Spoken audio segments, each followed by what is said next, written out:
Hello everyone. Hope all of you are doing well. നിങ്ങൾക്ക് പരീക്ഷ പേടിയാണോ? അങ്ങനെ പേടിക്കേണ്ട ഒന്നാണോ പരീക്ഷ? നമുക്ക് വളരെ കോൺഫിഡൻ്റായി എഴുതേണ്ട ഒന്നാണ് പരീക്ഷ. നമ്മൾ ഈ ഒരു 10ാം ക്ലാസ് ആദ്യം മുതൽ ജൂൺ മുതൽ തന്നെ ഇപ്പോൾ മാർച്ചിലെത്തി നിൽക്കുകയാണ്. മാർച്ചിലെ എക്സാം എഴുതാനായിട്ട് പോവുകയാണ്.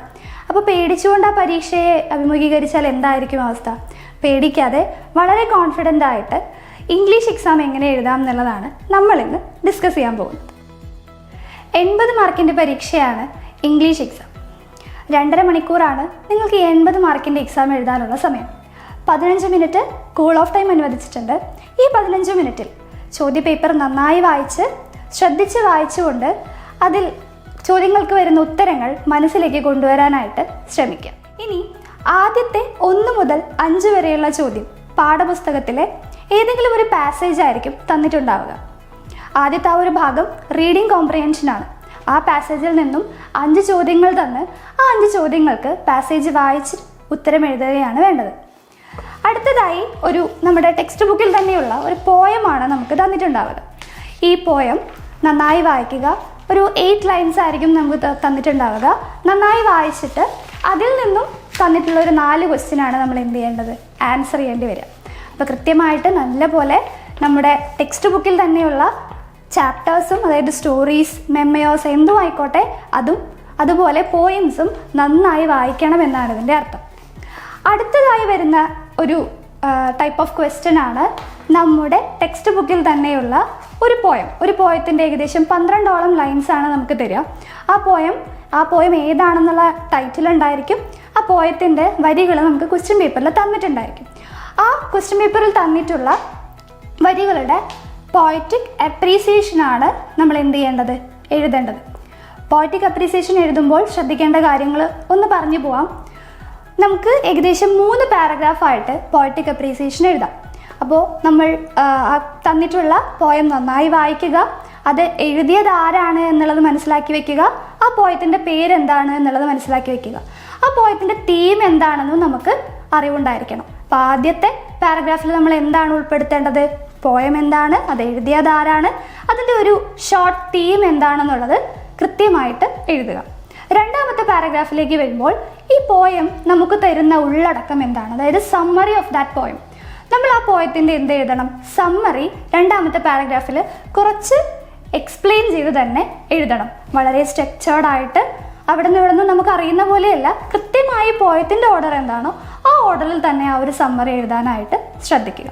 മൂന്നാമത്തെ പാരഗ്രാഫ് എന്ന് പറയുമ്പോൾ പോയം നമ്മൾ പഠിക്കുമ്പോൾ എപ്പോഴും കൂടെ പഠിക്കേണ്ട കുറച്ച് കാര്യങ്ങളാണ് പോയറ്റിക് ഡിവൈസസ്, അല്ലെങ്കിൽ ഫിഗർ ഓഫ് സ്പീച്ചസ് നമ്മൾ പറയും.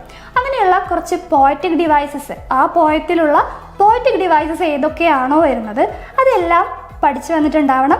ആ പഠിച്ചത് നമ്മൾ എന്ത് ചെയ്യണം? വളരെ വൃത്തിയായി ഓരോ പോയറ്റിക് ഡിവൈസസും എഴുതുക, അതിനൊരു എക്സാമ്പിൾ എഴുതുക. അതുപോലെ നമ്മുടെ പോയത്തിൻ്റെ ലാംഗ്വേജ് എങ്ങനെയാണ്, ഈസിയാണോ, നമുക്ക് കുട്ടികൾക്ക് മനസ്സിലാക്കാൻ ഈസിയാണോ, അതുപോലെ ആ പോയം നമ്മളെ കുട്ടികളിലേക്ക് പെട്ടെന്ന് എത്തുന്നുണ്ടോ, നിങ്ങളിലേക്ക് എത്തിയിട്ടുണ്ടോ എന്നുള്ള കാര്യങ്ങളൊക്കെ നിങ്ങൾക്ക് എന്ത് ചെയ്യാം? ആ ഒരു മൂന്നാമത്തെ പാരഗ്രാഫിൽ ഒരു കൺക്ലൂഷൻ പാരഗ്രാഫ് എന്നുള്ള രീതിയിൽ നിങ്ങൾക്ക് എഴുതി അത് കൺക്ലൂഡ് ചെയ്യാം.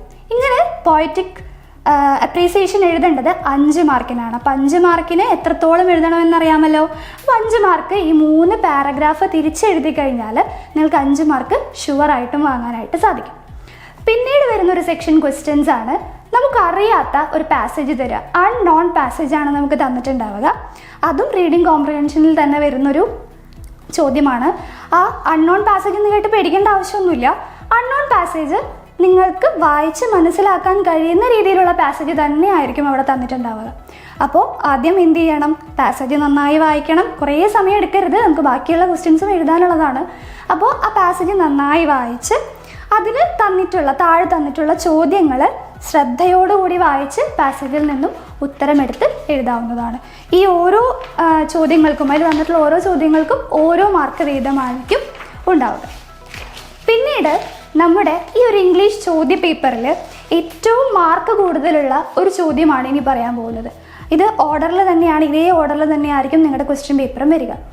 അപ്പോൾ ഇനി വരുന്ന ചോദ്യം 7 മാർക്കിനുള്ള എസ്സേ ക്വസ്റ്റ്യൻ ആണ്. അപ്പോൾ ഒരു 7 മാർക്ക് എന്ന് പറയുമ്പോൾ നമ്മൾ പേജ് കണക്കൊക്കെ പറയുകയാണെന്നുണ്ടെങ്കിൽ 2.5-3 പേജോളം നമുക്ക് എഴുതേണ്ടി വരും. പക്ഷേ കൃത്യമായി തന്നിട്ടുള്ള പോയിന്റ്സ് അടിസ്ഥാനമാക്കി എഴുതുകയാണെന്നുണ്ടെങ്കിൽ എല്ലാ പോയിന്റ്സും ഉൾപ്പെടുത്തിയിട്ടുണ്ട് എന്നുണ്ടെങ്കിൽ നിങ്ങൾക്ക് ഫുൾ മാർക്ക് സ്കോർ ചെയ്യാനായിട്ട് സാധിക്കും. അപ്പോൾ ഇതിൽ വരാവുന്ന ചോദ്യങ്ങൾ എന്ന് പറഞ്ഞു കഴിഞ്ഞാൽ റിവ്യൂ വരാം, റൈറ്റപ്പ് വന്ന് കണ്ടിട്ടുണ്ട്, അതുപോലെ നരേറ്റീവ് ഒക്കെ എഴുതാൻ, അതുപോലെ സ്പീച്ച്, ഇങ്ങനെയുള്ള ചോദ്യങ്ങൾ ഈ ഒരു സെക്ഷനിലാണ് എന്ത് ചെയ്ത് കണ്ടിട്ടുള്ളത്, ചോദിച്ച് കണ്ടിട്ടുള്ളത്. ഈ ഒരു സെക്ഷനിൽ 2 ക്വസ്റ്റ്യൻ ആയിരിക്കും ഉണ്ടാവുക, ഓപ്ഷൻ ആയിരിക്കും. അതിൽ നിന്ന് ഒരെണ്ണം നിങ്ങൾക്ക് ചൂസ് ചെയ്ത് എഴുതാവുന്നതാണ്. ഏകദേശം നിങ്ങളോട് പറഞ്ഞിട്ടുണ്ടാവും 120 വാക്കിൽ ഉത്തരം എഴുതുക. 120 വാക്ക് എണ്ണാനൊന്നും നമുക്ക് സമയം ഉണ്ടാവില്ല. പക്ഷേ അത്യാവശ്യം പോയിന്റ്സ് കവർ ചെയ്യുന്ന രീതിയിൽ തന്നെ 7 മാർക്കിനുള്ള ചോദ്യം ഉത്തരമായിട്ട് നമുക്ക് എന്ത് ചെയ്യാം, എഴുതാനായിട്ട് സാധിക്കും. ഓക്കെ, ഹിൻസ് തന്നിട്ടുണ്ടാവും. അപ്പോൾ ഒരു എസ്സേ എഴുതുന്ന സമയത്ത്, ഒരു റൈറ്റപ്പ് ആണ് അല്ലെങ്കിൽ ഒരു സ്പീച്ച് ആണെങ്കിൽ നിങ്ങൾക്ക് ആദ്യം ഒരു ടൈറ്റിൽ കൊടുക്കാം. ടൈറ്റിലിന് താഴെയായിട്ട് ഹിൻസ് ഉണ്ടാവും. ആ ക്വസ്റ്റ്യൻ്റെ കൂടെ കുറച്ച് ഹിൻസ് തന്നിട്ടുണ്ടാവും. ആ ഹിൻസിനെ ഒന്ന് സ്ട്രക്ചർ ചെയ്തിട്ട് കുറച്ച് പോയിന്റ്സ് ആക്കി നമുക്ക് എന്ത് ചെയ്യാൻ പറ്റും, എഴുതാനായിട്ട് കഴിയും. പിന്നെ ഈ പോയിന്റ്സിനെ തന്നെ ഓരോ പോയിന്റ് ഓരോ പാരഗ്രാഫ് ആക്കി എക്സ്പ്ലെയിൻ ചെയ്ത് നമുക്ക് എഴുതി കഴിഞ്ഞ് അവസാനം ഒരു കൺക്ലൂഷനും കൂടെ ആഡ് ചെയ്ത് കഴിഞ്ഞ് കഴിഞ്ഞാൽ റൈറ്റപ്പ് അല്ലെങ്കിൽ ആ ഒരു 7 മാർക്കിൻ്റെ എസ്സേ ക്വസ്റ്റ്യൻ അവിടെ കംപ്ലീറ്റ് ആയി. അടുത്ത സെക്ഷൻ നമ്മൾ എഴുതാൻ റെഡി ആയിരിക്കേണ്ട സെക്ഷനാണ് ഡിസ്കോഴ്സസ് ആണ്. 5 മാർക്കിൻ്റെ 2 ക്വസ്റ്റ്യനും അതുപോലെ 6 മാർക്കിൻ്റെ 3 ക്വസ്റ്റ്യനും നമുക്ക് എഴുതി തീർക്കേണ്ട സെക്ഷൻസ് ആണ് ഇനി വരുന്നത്. ഡിസ്കോഴ്സസ് ആയിട്ട് പരീക്ഷയിൽ സാധാരണ ചോദിച്ച് കണ്ടിട്ടുള്ള ചിലത് ഏതൊക്കെയാണെന്നുള്ളത് പറയാം.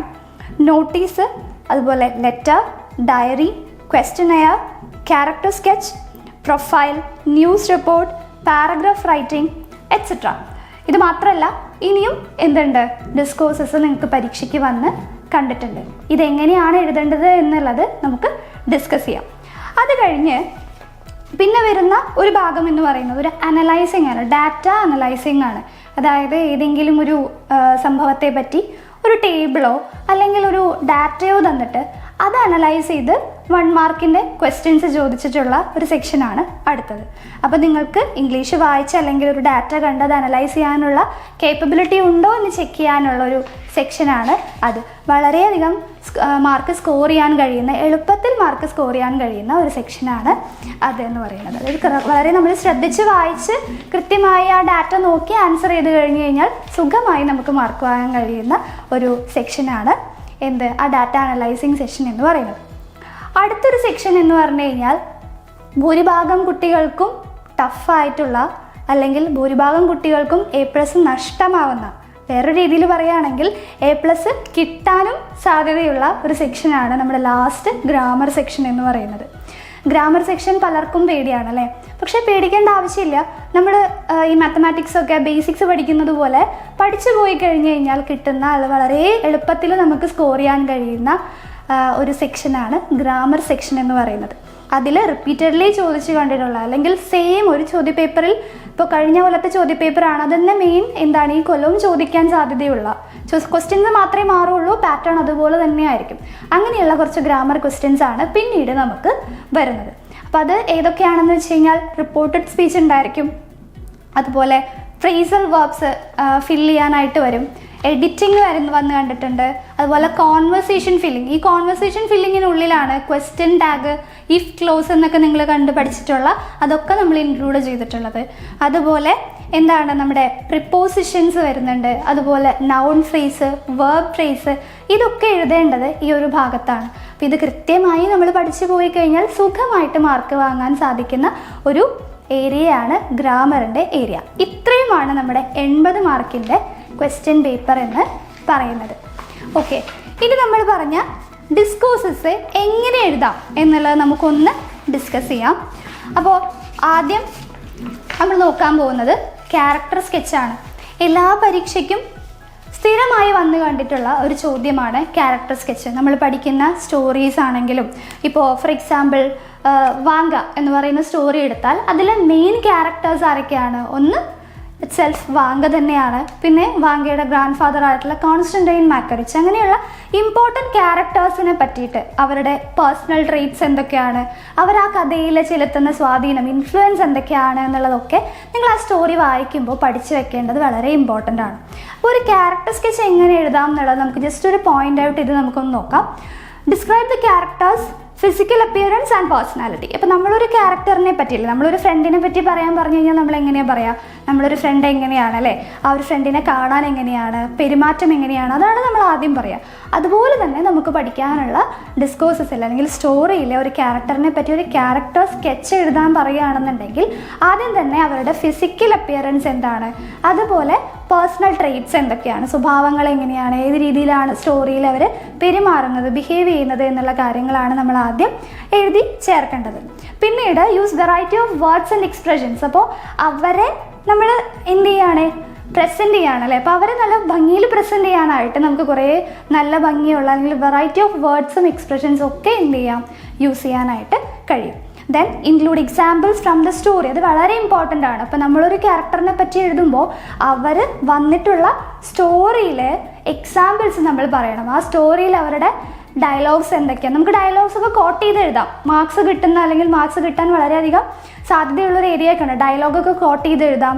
അതുപോലെ അവർ അത്രയും ആ സ്റ്റോറിക്ക് നമുക്ക് അത്രയും ഇഷ്ടപ്പെട്ട, നിങ്ങൾക്ക് പേഴ്സണലി ഇഷ്ടപ്പെട്ട ഏതെങ്കിലും ഭാഗം അവരുടെ ഉണ്ടെങ്കിൽ അതും നിങ്ങൾക്ക് എഴുതാം. അപ്പം അങ്ങനെയാണ് നമ്മളൊരു ക്യാരക്ടർ സ്കെച്ച് എഴുതുന്നത്. അതുപോലെ ലാസ്റ്റായിട്ട് ഐഡിയാസ് ആർ സീക്വൻസ്ഡ് വെൽ. അതായത് നമ്മൾ ഉദ്ദേശിക്കുന്ന ഐഡിയാസ്, നമ്മൾ ആ ഒരു ക്യാരക്ടർ സ്കെച്ചിൽ എഴുതാനായിട്ട് ഉദ്ദേശിക്കുന്ന ഐഡിയാസൊക്കെ വളരെ നല്ല രീതിയിൽ തന്നെ നമ്മളത് എന്ത് ചെയ്തിരിക്കണം, സീക്വൻസ് ചെയ്തിരിക്കണം. നമ്മൾ പറഞ്ഞതുപോലെ ഓർഡർ ഉണ്ടായിരിക്കണം എല്ലാത്തിനും. ഇപ്പോൾ ഒരു സ്റ്റോറിയുടെ ആദ്യം മുതൽ അവസാനം വരെ എന്ന് പറയുമ്പോൾ ഒരു ഓർഡർ ഉണ്ടാവുമല്ലോ, അതുപോലെ തന്നെ നമ്മുടെ ക്യാരക്ടർ സ്കെച്ചിനും ആ ഒരു ഓർഡർ ഉണ്ടായിരിക്കണം.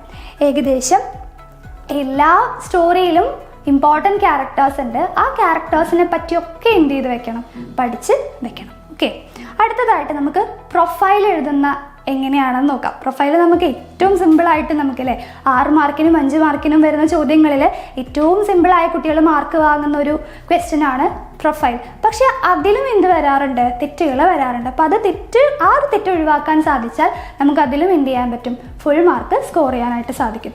അപ്പോൾ ഒരു പ്രൊഫൈൽ എഴുതുമ്പോൾ ആദ്യം വേണ്ടത് എന്താണ്, ടൈറ്റിലാണ്. ടൈറ്റിൽ നമുക്ക് 1 മാർക്ക് ഷുവറാണ്. ആ ഒരു 1 മാർക്ക് കളയാതെ നോക്കുക, ടൈറ്റിൽ എഴുതണം. ഇനി നമ്മൾ യൂസ് ചെയ്യേണ്ട കുറച്ച് പ്രിപ്പോസിഷൻസ് ഉണ്ട്. നമ്മൾ പാസ്റ്റിൽ നടന്ന അല്ലെങ്കിൽ ഒരാളുടെ പ്രൊഫൈലാണ് നമ്മൾ എഴുതുന്നത് അല്ലേ.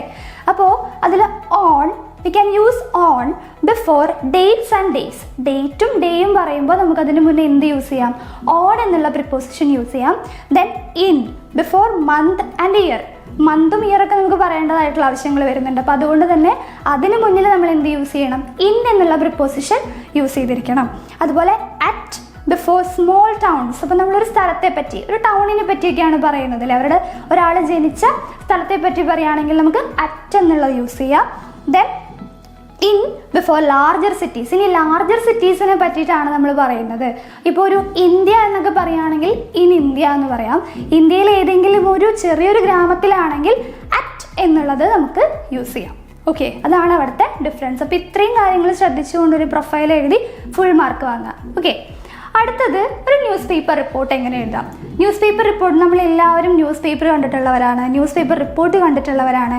അപ്പം അതിൽ സാധാരണ രീതിയിൽ വരുന്ന പോലെ തന്നെയാണ്, സാധാരണ ഒരു ന്യൂസിൽ കാണുന്ന റിപ്പോർട്ട് എങ്ങനെയാണോ അത് തന്നെയാണ് നമ്മളും എന്ത് ചെയ്യേണ്ടത്, എഴുതേണ്ടത്. അപ്പോൾ ക്യാച്ചി ഹെഡ്ലൈൻ ആയിരിക്കണം. ഒരാൾ ഒരു ന്യൂസ് കാണണം എന്നുണ്ടെങ്കിൽ എന്തുണ്ടാവണം, അയാളെ അത് ആകർഷിക്കണം അല്ലേ. അപ്പം നമ്മൾ എഴുതുന്ന ആ ഒരു ക്വസ്റ്റ്യൻ അല്ലെ, ആ ഒരു ആൻസർ, ന്യൂസ് പേപ്പർ റിപ്പോർട്ട് ഒരാൾക്ക് വായിക്കാൻ തോന്നണം എന്നുണ്ടെങ്കിൽ അത് ക്യാച്ചി ഹെഡ്ലൈൻ ആയിരിക്കണം. അതുപോലെ റൈറ്റേഴ്സ് നെയിം വേണം. അപ്പോൾ നമ്മൾ കണ്ടിട്ടുണ്ട് അല്ലേ, ഒരു ഇതിനടിയിൽ ആ ന്യൂസ് റിപ്പോർട്ട് ചെയ്യുന്ന ആളുടെ പേര് അവിടെ ഉണ്ടായിരിക്കണം.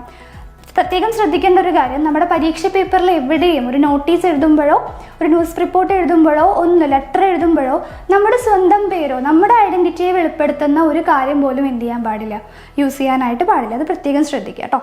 ഇനി അപ്പോൾ റൈറ്റേഴ്സ് നെയിം ഉണ്ടായിരിക്കണം, പ്ലേസ് ഉണ്ടായിരിക്കണം, ഡേറ്റ് ഉണ്ടായിരിക്കണം അല്ലേ. ഒരു സംഭവത്തെക്കുറിച്ചാണ് നമ്മൾ പറയുന്നത്, ഒരു ഇൻസിഡൻറ്റിനെ പറ്റിയാണ്. അപ്പോൾ ആ ഒരു ഇൻസിഡൻറ്റ് നടന്നിട്ടുള്ളത് എപ്പോഴാണ്, എവിടെയാണ് എന്നുള്ള കാര്യങ്ങൾ കൃത്യമായി നമ്മൾ അവിടെ പറഞ്ഞിരിക്കണം.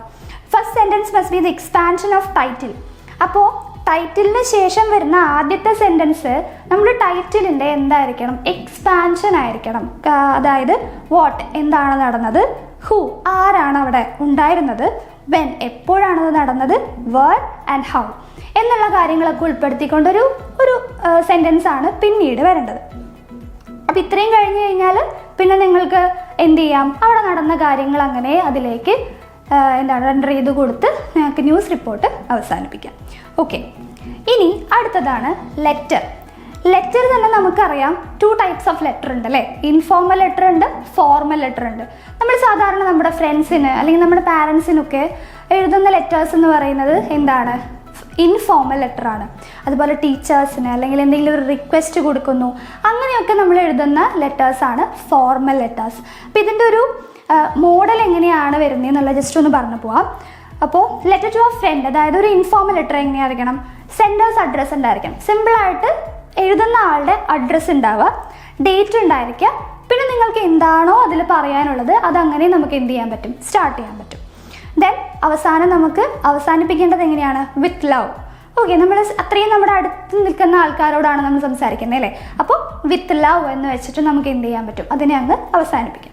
ഈ ഒരു ഫോർമൽ ലെറ്ററാണ് എഴുതുന്നതെന്നുണ്ടെങ്കിലോ അവിടെ കുറച്ചും കൂടെ ഫോർമാലിറ്റി ആണ് അല്ലേ. അപ്പോൾ സെൻഡേഴ്സ് അഡ്രസ്സ് വേണം, അത് കഴിഞ്ഞ് ഡേറ്റ് വേണം, പിന്നെ റിസീവേഴ്സ് അഡ്രസ്സാണ്, അതായത് ഫ്രം അഡ്രസ്സ്, അത് കഴിഞ്ഞൊരു ഡേറ്റ് ഉണ്ടാവണം, നമ്മൾ എന്നാണോ എഴുതുന്നത് ആ ഡേറ്റ് ഉണ്ടായിരിക്കണം, പിന്നെ റിസീവ് ചെയ്യുന്ന ആളുടെ അല്ലേ 2 അഡ്രസ്സും ഉണ്ടായിരിക്കണം. അതിനുശേഷം നമുക്ക് sir, salutation, sir or madam, salutation നമ്മൾ ആഡ് ചെയ്യുന്നു, സബ്ജക്റ്റ് ആഡ് ചെയ്യുന്നു. എന്തിനാണ് നമ്മൾ ആ ലെറ്റർ എഴുതിയത് എന്നുള്ളത് ആദ്യം അവർക്ക് മനസ്സിലാവണം, അല്ലെങ്കിൽ അത് അവർ എന്ത് ചെയ്യില്ല, തുറന്നു വായിക്കില്ലല്ലോ. അപ്പോൾ അതിന് വേണ്ടിയിട്ട് നമുക്കൊരു സബ്ജക്റ്റും കൂടെ ആഡ് ചെയ്ത് കൊടുത്ത് പിന്നെ വളരെ കൺസൈസ് ആയിട്ട് നമുക്ക് എന്താണോ പറയാനുള്ളത് അത് അതിലേക്ക് ആഡ് ചെയ്ത് കൊടുക്കാം. ദെൻ ലാസ്റ്റ് നമ്മൾ അവസാനിപ്പിക്കുന്നത് എങ്ങനെയാണ്?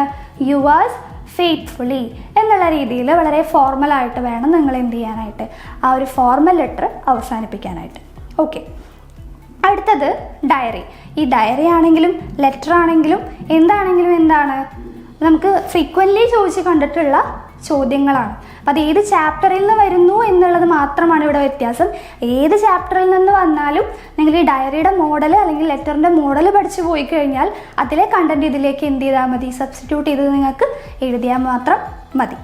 അപ്പോൾ ഡയറി എങ്ങനെയാണ്? ഡയറിയിൽ നമ്മളെപ്പോഴും ഡേറ്റ് ഇടണം അല്ലേ. നമ്മൾ എന്നത്തെ ഡയറിയാണ് എഴുതുന്നത് എന്നുള്ളതാണ് ആദ്യം. ഡേറ്റും ഡേയും എന്തായാലും ഉണ്ടായിരിക്കണം.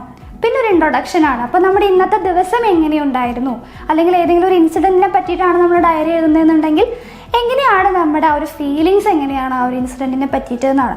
അപ്പോൾ for example today was a great or bad day for me എന്ന് നമ്മൾ പറഞ്ഞു തുടങ്ങാറുണ്ട്.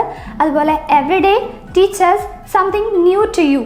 ടുഡേ ഐ എന്ന് പറഞ്ഞാൽ പിന്നെ നമ്മൾ നമ്മുടെ കാര്യം എന്താണ് പറഞ്ഞു തുടങ്ങുകയാണ്. പിന്നെ നമ്മുടെ ബോഡി, നമ്മൾ എന്താണോ ഉദ്ദേശിക്കുന്നത് ആ ഒരു കാര്യം, ആ ഒരു ഇൻസിഡൻറ്റ് അതിലേക്ക് കൊടുക്കുക. ദെൻ കൺക്ലൂഷൻ എങ്ങനെയായിരിക്കണം? കൺക്ലൂഷൻ വളരെ ഒരു ഫോർമൽ രീതിയിലുള്ള കൺക്ലൂഷൻ ആണെങ്കിൽ നമുക്ക് പറയാം oh god thanks for caring me today എന്നൊക്കെ പറഞ്ഞ് അവസാനിപ്പിക്കാം. ഓർ എന്ത് ചെയ്യാൻ പറ്റും, നമുക്ക് അങ്ങനെ എന്ത് ചെയ്തിട്ട് അവസാനിപ്പിച്ചിട്ട് അത് കൺക്ലൂഡ് ചെയ്യാം. അപ്പോൾ ഡേറ്റ് ഉണ്ടായിരിക്കണം, ഡേ ഉണ്ടായിരിക്കണം, ഒരു ബോഡി ഉണ്ടായിരിക്കണം, പിന്നെ അതിനൊരു തുടക്കവും ഒടുക്കവും ഉണ്ടായിരിക്കണം. അത്രയാണ് ഡയറിക്ക് ആവശ്യമായിട്ടുള്ളത്. ഓക്കെ, ഇനി വരുന്നതാണ് കോൺവെർസേഷൻ. നമ്മളെപ്പോഴും കോൺവെർസേഷൻ വളരെ സിമ്പിളാണെന്നൊക്കെ വിചാരിക്കാറുണ്ട്, പക്ഷേ കോൺവെർസേഷൻ എഴുതുമ്പോഴും നമുക്ക് മാർക്ക് പോകാറുണ്ട് അല്ലേ. അതായത് കോൺവെർസേഷൻ എഴുതുമ്പോൾ ആദ്യം എത്ര മാർക്കിനാണ് ഇതെല്ലാം എത്ര മാർക്കിനാണ് നമുക്ക് എഴുതേണ്ടത് എന്നുള്ളത് എന്ത് ചെയ്യുക, ഒന്ന് നോക്കുക. എന്നിട്ട് കോൺവെർസേഷനാണ് വരുന്നത് എന്നുണ്ടെങ്കിൽ 5 മാർക്കിനാണെങ്കിൽ ഒരു 5 എക്സ്ചേഞ്ച് നിങ്ങൾ എഴുതണം. അതായത് 10 ലൈനായിരിക്കും ഉണ്ടാവുക. 5 എക്സ്ചേഞ്ച് എഴുതണം. എല്ലാത്തിലും ഇൻഫോർമലായിട്ട് പറയുന്ന കാര്യങ്ങളെല്ലാം ഉൾപ്പെടുത്തേണ്ടത് കണ്ടൻറ്റ് അതിലേക്ക് വരണം. അപ്പോൾ ആദ്യം തന്നെ കോൺവെർസേഷൻ ഒരു ഇനീഷ്യേഷൻ ഉണ്ടാവും. അപ്പോൾ ഒരു ഹായ് ഗുഡ് മോർണിംഗ്, നമ്മളൊരാളെ കാണുമ്പോൾ ആദ്യം ഗുഡ് മോർണിംഗ് പറയും, അല്ലെങ്കിൽ ഗുഡ് ആഫ്റ്റർനൂൺ എങ്ങനെയാണോ അങ്ങനെ ഒരു അഭിസംബോധന ചെയ്യും അല്ലേ, അത് നമ്മൾ പറയുന്നു. ദെൻ ക്വസ്റ്റ്യൻ ടാഗ്സ് നമുക്ക് യൂസ് ചെയ്യാം, ക്വസ്റ്റ്യൻ വേർഡ്സ് നമുക്ക് അതിലേക്ക് കൊടുക്കാം. ആ ഒരു കണ്ടന്റുമായി ബന്ധപ്പെട്ട് നിങ്ങൾക്ക് ചോദ്യം ചോദിക്കാം, ഉത്തരം വാങ്ങാം, അങ്ങനെയുള്ള കാര്യങ്ങളൊക്കെ അതാണല്ലോ കോൺവെർസേഷൻ. അപ്പോൾ ആ രീതിയിലേക്ക് നിങ്ങളതിനെ മാറ്റുക. എന്നിട്ട് അവസാനം കൺക്ലൂഡ് ചെയ്യാൻ വേണം. വെറുതെ ഒരു പകുതിക്ക് വെച്ച് നിർത്തി പോകരുത്, പക്ഷേ കൺക്ലൂഡ് ചെയ്ത് ഹാവ് എ നൈസ് ഡേ അല്ലേ, നൈസ് ടു മീറ്റ് യു അല്ലെങ്കിൽ സീ യു എന്നൊക്കെ പറഞ്ഞ് നമുക്ക് എന്ത് ചെയ്യാം, അവസാനിപ്പിക്കാം. അങ്ങനെയാണ് കോൺവെർസേഷൻ. പിന്നെ വരുന്നത് സ്പീച്ചാണ്. സ്പീച്ച് കൂടുതലും വലിയ മാർക്കിലുള്ള ചോദ്യമായിട്ടാണ് ചോദിച്ച് കണ്ടിട്ടുള്ളത്. അതായത് 7 മാർക്കിൻ്റെ എസ്സേയെ പറ്റി നമ്മൾ നേരത്തെ പറഞ്ഞല്ലോ. അപ്പോൾ ആ ഒരു ചോദ്യമായിട്ടാണ് നമ്മൾ എന്ത് ചെയ്ത് കണ്ടിട്ടുള്ളത്, സ്പീച്ച് ചോദിച്ച് കണ്ടിട്ടുള്ളത്. അപ്പോൾ സ്പീച്ചിൽ എപ്പോഴും നമ്മൾ സ്കൂളിൽ റെൻഡർ ചെയ്യുന്ന ഒരു സ്പീച്ചോ അല്ലെങ്കിൽ ഏതെങ്കിലും ഒരു പബ്ലിക് പ്ലേസിലൊക്കെ പറയുന്ന സ്പീച്ചോ അങ്ങനെ ആയിരിക്കും വരിക. അപ്പം അങ്ങനെ വരുമ്പോൾ സ്കൂളിലാണെങ്കിൽ നമ്മൾ എപ്പോഴും അഭിസംബോധന ചെയ്യുക ആരെയാണ്? Respected principal, teachers and my dear friends എന്ന് പറഞ്ഞിട്ടാണ് നമ്മൾ തുടങ്ങുക അല്ലേ. ഒരു പബ്ലിക് പ്ലേസിലാണെങ്കിൽ എന്താണ്? Respected dignitaries, ladies and gentlemen, അല്ലെങ്കിൽ എന്താണ്? On the dais and off the dais എന്നൊക്കെ പറഞ്ഞ് വളരെ ഫോർമലായിട്ട് നമുക്ക് ആ ഒരു സ്പീച്ച് എന്ത് ചെയ്യാം? സ്റ്റാർട്ട് ചെയ്യാം. പിന്നൊരു ഇൻട്രൊഡക്ഷൻ, എന്തിനെ പറ്റിയാണ് നിങ്ങൾ അവിടെ പറയാൻ പോകുന്നത് എന്നുള്ളൊരു ഇൻട്രൊഡക്ഷൻ, പിന്നെ എന്താണെന്നുള്ളൊരു കണ്ടന്റ്, ദെൻ സ്പീച്ച് എന്ത് ചെയ്യണം? ഒരു ഹോപ്പ് അല്ലേ, നമ്മളൊരു കാര്യം പറയുമ്പോൾ അതിനൊരു ഹോപ്പ് കൊടുത്ത് നമുക്ക് ആ ഒരു സ്പീച്ച് എന്ത് ചെയ്യാം? എൻഡ് ചെയ്യാം എന്നുള്ളതാണ്. അടുത്തതായിട്ട് പോയം അനലൈസ് ചെയ്യുന്ന സമയത്ത് അല്ലെങ്കിൽ ഒരു പോയറ്റിക് അപ്രീസിയേഷൻ എഴുതുന്ന സമയത്ത് നമ്മൾ ശ്രദ്ധിക്കേണ്ട കുറച്ച് പോയറ്റിക് ഡിവൈസസ് ഉണ്ട്. അല്ലെങ്കിൽ നമ്മളൊരു പോയം വായിക്കുമ്പോൾ നമുക്ക് ആ ഒരു പോയത്തെ നമ്മുടെ ഉള്ളിലേക്ക് എടുക്കാനായിട്ട് സഹായിക്കുന്ന കുറച്ച് പോയറ്റിക് ഡിവൈസസ് ഉണ്ട്. അത് നിങ്ങൾക്ക് എന്ത് ചെയ്യാനായിട്ട് ഒരു പോയറ്റിക് അപ്രീസിയേഷൻ എഴുതുമ്പോൾ ഏറ്റവും ഇമ്പോർട്ടൻ്റ് ആയിട്ടുള്ള കുറച്ച് കാര്യങ്ങളാണ്. അതുപോലെ തന്നെ പോയം കോംപ്രഹെൻഡ് ചെയ്യുന്ന സമയത്തും ഇങ്ങനെയുള്ള ചോദ്യങ്ങൾ ചോദിച്ച് കണ്ടിട്ടുണ്ട്. അപ്പോൾ കുറച്ച് ഇങ്ങനെ ഏറ്റവും ഇമ്പോർട്ടൻ്റ് ആയിട്ടുള്ള പോയറ്റിക് ഡിവൈസസ് ഏതൊക്കെയാണ്, അതെങ്ങനെ നമുക്ക് കണ്ടുപിടിക്കാം എന്നുള്ളതൊന്ന് പറയാം. റൈമിംഗ് വേർഡ്സ് ആണ് ആദ്യത്തെ. നമുക്ക് എല്ലാവർക്കും അറിയുന്നതാണ് റൈമിംഗ് വേർഡ്സും റൈം സ്കീമും. റൈമിംഗ് വേർഡ്സ് എന്ന് പറഞ്ഞു കഴിഞ്ഞാൽ റിപ്പീറ്റഡ്ലി വരുന്ന സൗണ്ട്സ് ആണ് അല്ലേ. ഒരു ലൈനിൻ്റെ അവസാനം, അടുത്തടുത്ത് വരുന്ന ലൈൻസിൻ്റെ അവസാനം വരുന്ന വാക്കുകൾ, അത് അതിൻ്റെ സൗണ്ട് റിപ്പീറ്റ് ചെയ്ത് വരുന്നതിനെയാണ് നമ്മൾ റൈമിംഗ് വേർഡ്സ് എന്ന് പറയാം. ആ സൗണ്ട്സിനെ തന്നെ നമ്മളൊരു ലെറ്റർ വെച്ച് ഡിനോട്ട് ചെയ്ത് നോക്കിക്കഴിഞ്ഞാൽ ആ മൊത്തം പോയത്തിൻ്റെ സ്കീം എന്താണെന്ന് നമുക്ക് കിട്ടും. For example A B first line A എന്നുള്ള നെയിം നമ്മൾ കൊടുത്താൽ സെക്കൻഡ് ലൈനിൽ എയുമായി റൈം ചെയ്യുന്നില്ല, വേറൊരു സൗണ്ടാണ് വരുന്നതെന്നുണ്ടെങ്കിൽ നമുക്കതിന് ബി എന്നുള്ളൊരു പേര് കൊടുക്കാം. ഇനി തേർഡ് ലൈൻ നോക്കുകയാണ്, തേർഡ് ലൈനിൻ്റെ വേർഡ് എയുമായിട്ട് റൈം ചെയ്യുന്നുണ്ട് വിചാരിക്കുക. അപ്പോൾ അതിന് നമ്മൾ ഏത് പേര് തന്നെ കൊടുക്കും? എ എന്നുള്ള പേര് തന്നെ കൊടുക്കും. അപ്പം അങ്ങനെ വരുമ്പോൾ എ ബി എന്നുള്ള രീതിയിലേക്ക് അത് മാറും. അപ്പോൾ ഇതാണ് റൈമിംഗ് വേർഡ്സും റൈം സ്കീമും. അടുത്തതാണ് അല്ലിട്രേഷൻ. അല്ലിട്രേഷൻ എന്ന് പറഞ്ഞാൽ repetition of initial sounds in neighbouring word.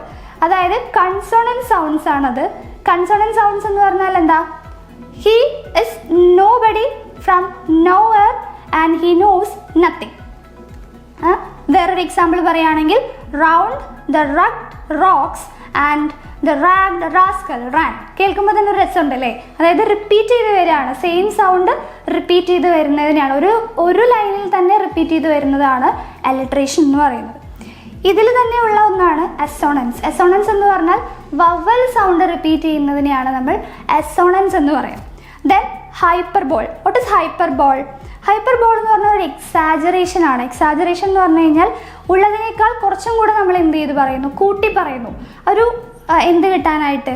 അത് കറക്റ്റായിട്ട് ആൾക്കാർക്ക് എന്താണ് മനസ്സിലാവാൻ വേണ്ടിയിട്ടാണ് എക്സാജറേഷൻ കൊടുക്കുന്നത്.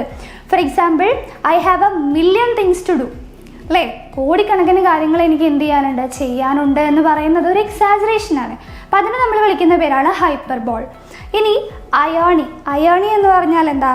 വിപരീതാർത്ഥ പ്രയോഗമാണ്, വിപരീതമാണ് നമ്മൾ എപ്പോഴും പറയാം. അപ്പം നോക്കൂ, water everywhere nor any drop to drink. രണ്ടും അയേണിയാണ് അല്ലേ. അതായത് വെള്ളം എല്ലായിടത്തും ഉണ്ട്, പക്ഷേ കുടിക്കാൻ ഒരു തുള്ളി വെള്ളം പോലും ഇല്ല അല്ലേ. രണ്ടും പറയുന്നത് ഓപ്പോസിറ്റ് ആണ്. അപ്പോൾ അതാണ് അവിടെ അയേണി എന്ന് പറയുന്നത്. ആ രണ്ട് ഓപ്പോസിറ്റ് ഒരു സെൻറ്റൻസിൽ തന്നെ യൂസ് ചെയ്തിട്ടുമുണ്ട്. That is irony. And the next one is personification. Personification എന്ന് പറഞ്ഞു കഴിഞ്ഞാൽ ജീവനില്ലാത്ത ഒരു വസ്തുവിന് മനുഷ്യൻ്റെ ആട്രിബ്യൂട്ട് കൊടുക്കുക എന്നുള്ളതാണ്.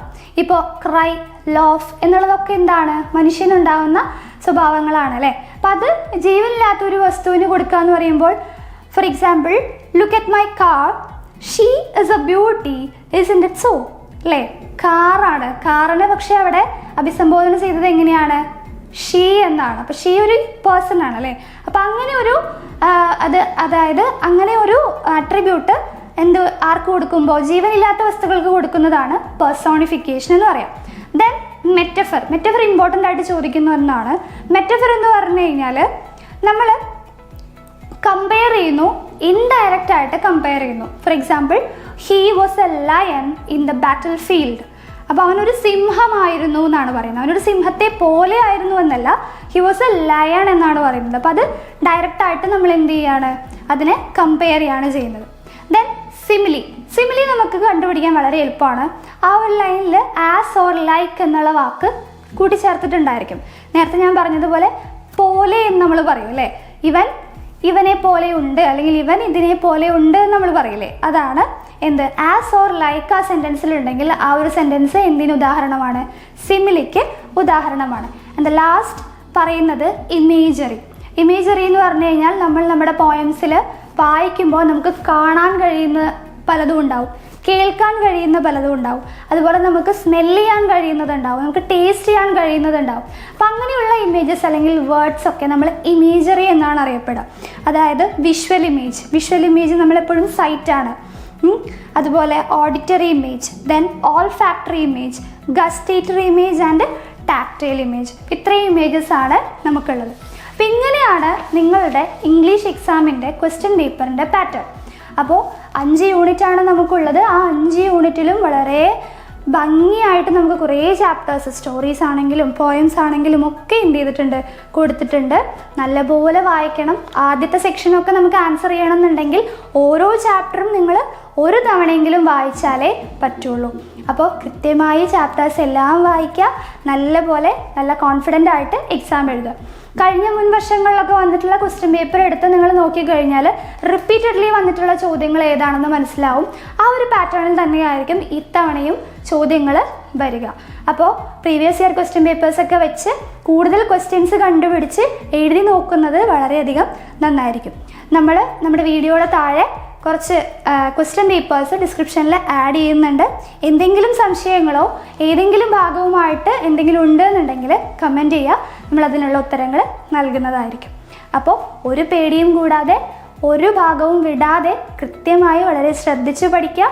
എന്നിട്ട് വളരെ കോൺഫിഡൻ്റ് ആയിട്ട് ഇംഗ്ലീഷ് എക്സാം എഴുതി ഫുൾ A+ഓട് കൂടിയിട്ട് പാസ്സാവാനായിട്ട് ആശംസിക്കുന്നു. Very all the best.